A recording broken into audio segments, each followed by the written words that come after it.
earth were finished, and all the host of them. And on the seventh day God finished his work that he had done, and he rested on the seventh day from all his work that he had done. So God blessed the seventh day and made it holy, because on it God rested from all his work that he had done in creation.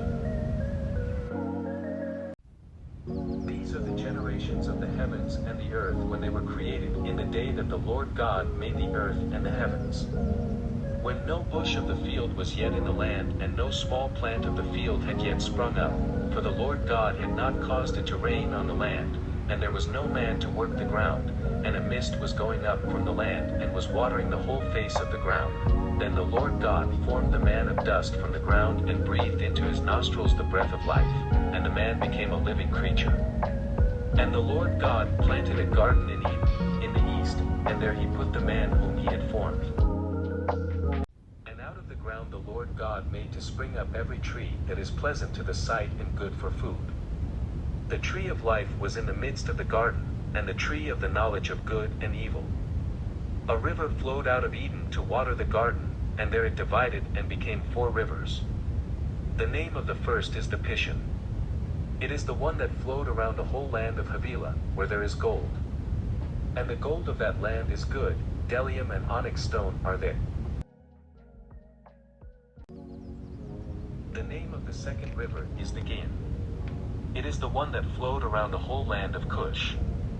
And the name of the third river is the Tigris, which flows east of Assyria. And the fourth river is the Euphrates. The Lord God took the man and put him in the Garden of Eden to work it and keep it. And the Lord God commanded the man, saying, You may surely eat of every tree of the garden, but of the tree of the knowledge of good and evil you shall not eat, for in the day that you eat of it you shall surely die. Then the Lord God said, It is not good that the man should be alone, I will make him a helper fit for him. Now out of the ground the Lord God had formed every beast of the field and every bird of the heavens, and brought them to the man to see what he would call them. And whatever the man called every living creature, that was its name.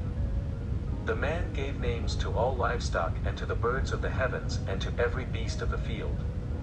But for Adam there was not found a helper fit for him. So the Lord God caused a deep sleep to fall upon the man, and while he slept took one of his ribs and closed up its place with flesh. And the rib that the Lord God had taken from the man he made into a woman and brought her to the man. Then the man said, This at last is bone of my bones and flesh of my flesh. She shall, because she was taken out of man, be called woman. Therefore a man shall leave his father and his mother and hold fast to his wife, and they shall become one flesh. And the man and his wife were both naked and were not ashamed.